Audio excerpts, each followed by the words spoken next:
मेरे प्यारे बच्चों, हिंदी वाग्धारा चैनल में आज आपका पुनः स्वागत है।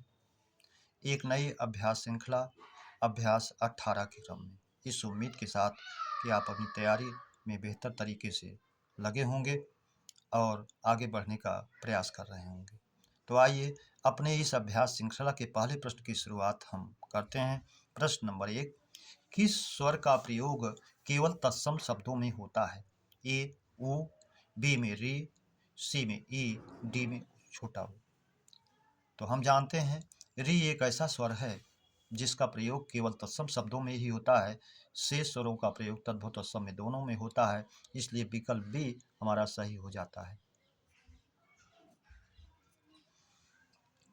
अगला प्रश्न नंबर 2, किस ध्वनि के अंतर्गत कोई ध्वनि दंत नहीं है?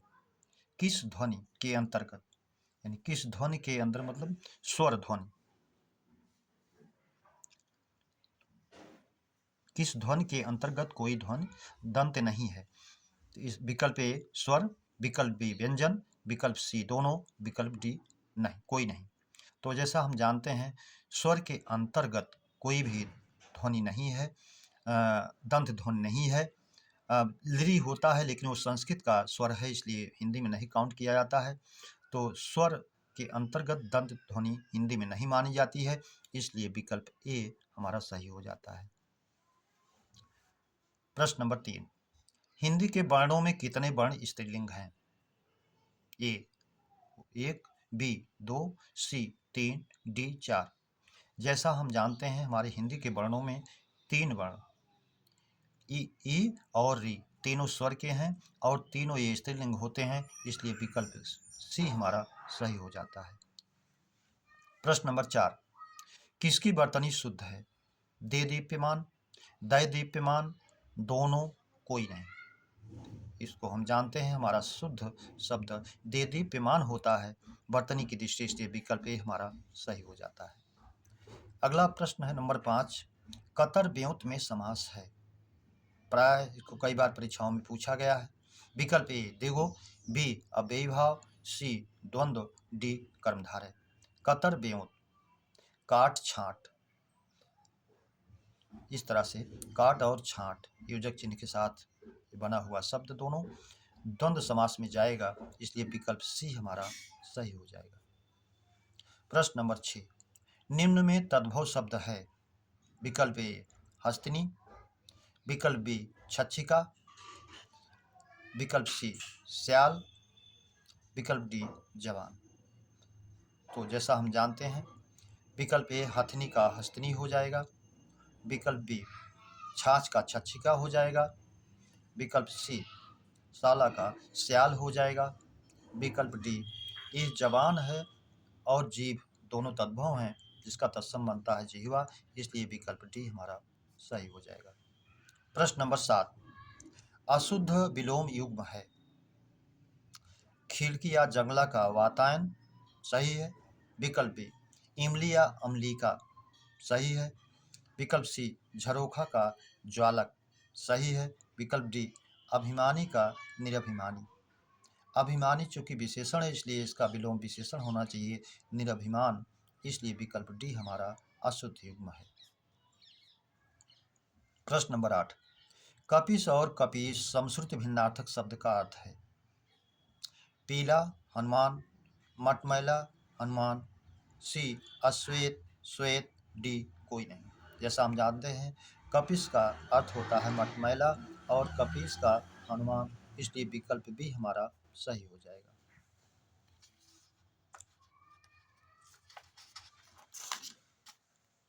अगला प्रश्न नंबर 9, अमरूद खाया गया में वाच्य है? कर्तृवाच्य ए, बी कर्मवाच्य, सी भाववाच्य, डी कोई नहीं। यहाँ पर क्रिया का प्रभाव कर्म पर पड़ रहा है। अमरूद खाया गया, कर्ता छिपा हुआ है, अमरूद किसी के द्वारा खाया जरूर गया, अमरूद खाया गया, आम खाया गया, इसलिए कर्म की प्रधानता होने के कारण विकल्प बी हमारा कर्मवाच्य में जाएगा। अगला प्रश्न नंबर 10, उसने 4 गज वस्त्र खरीदे में विशेषण? निश्चित संख्यावाचक, बी निश्चित परिमाणवाचक, अनिश्चित परिमाणवाचक, डी गुणवाचक विशेषण। तो 4 गज मलमल, जैसा कि हम जानते हैं परिमाण माप तौल को जो है हमारा निश्चित वाचक परिमाणवाचक, जिसमें संख्या निश्चित है 4 गज वस्त्र, तो निश्चित माप तौल को बता रहा है 4 गज वस्त्र, इसलिए विकल्प बी निश्चित परिमाणवाचक में हमारा उत्तर जाएगा। प्रश्न नंबर 11, तुम जैसा चाहो वैसा करो में सर्वनाम का भेद है। विकल्प ए निजवाचक, बी संबंधवाचक, सी पुरुषवाचक, डी प्रश्नवाचक। जैसा कि हम जानते हैं जब दो सर्वनामों का संबंध बताया जाए, जैसा वैसा, तुम जैसा चाहो वैसा करो, तो संबंधवाचक सर्वनाम हो जाता है, इसलिए विकल्प बी हमारा सही हो जाता है, संबंधवाचक सर्वनाम। प्रश्न नंबर 12, निम्न पंक्तियों में छंद है, सब भांति सुशासित हो जहां समता के सुकर नियम, बस उसी सुशासित देश में जागे ही जगदीश हाँ। तो विकल्प में दिया गया है वरवय, सोरठा, उल्लाला, दोहा। जैसा काउंट करके हम जान सकते हैं इसको किस में जाएगा, लघु, लघु, गुरु, लघु, लघु, गुरु, लघु, लघु, गुरु, लघु, गुरु, लघु, लघु, गुरु, गुरु, लघु, लघु, लघु, लघु, लघु, लघु, लघु।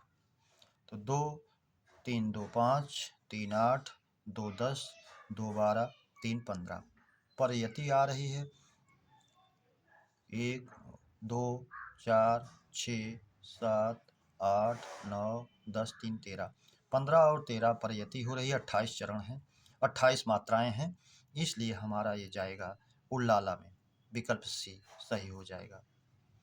28 मात्राएं होती हैं, 15 और 13 पर यति होती है 28 मात्राएं।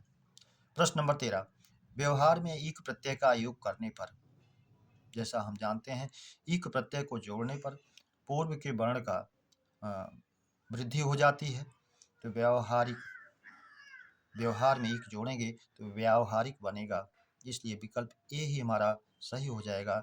व्यवहारिक, व्यवहार कोई नहीं से इसका कोई मतलब नहीं। प्रश्न नंबर 14, अशुद्ध विलोम युग्म है, आकर्षण का विकर्षण, सही है। इसके अन्य विलोम भी होते हैं, प्रतिकर्षण, अनाकर्षण। विकल्प बी साहचर्य, अलगाव, ये भी सही है। विकल्प सी आदान का प्रदान, ये भी सही है। विकल्प डी विकीर्ण, प्रकीर्ण, ये दोनों एक दूसरे के पर्याय हैं, विशेष रूप से बिखेर देना, इसलिए पर्याय होने के नाते यह शुद्ध हो गया, विकल्प डी हमारा सही हो जाएगा। प्रश्न नंबर 15, अमावस्या और पूर्णिमा की रात के लिए एक शब्द, विभावरी, तारों भरी रात, सरबरी, चांदनी रात। विकल्प बी तमा रात, तमिश्रा, घोर अंधकारों वाली रात, ये भी नहीं है। निशीथ, आधी रात, प्रदोष, रात्रि का प्रथम प्रहर, ये भी नहीं है। विकल्प डी अमावस्या की रात को कुहू और पूर्णिमा की रात को राका कहते हैं, भूल बस पूर्णिमा लिख दिया गया है, यह राका होगा। अमावस्या की रात को कुहू और पूर्णिमा की रात को राका कहा जाता है, इसलिए हमारा विकल्प डी सही हो जाएगा। मेरे प्यारे बच्चों, आज हिंदी व्याकरण अभ्यास श्रृंखला का 18वां भाग हम लोगों ने हल किया। उम्मीद करता हूँ ये प्रश्नावलियों का क्रम आपको अच्छा लगा होगा, तो आप इसे सब्सक्राइब और लाइक अवश्य करें। अगले प्रकरण के मिलने तक आप सबको हृदय से धन्यवाद।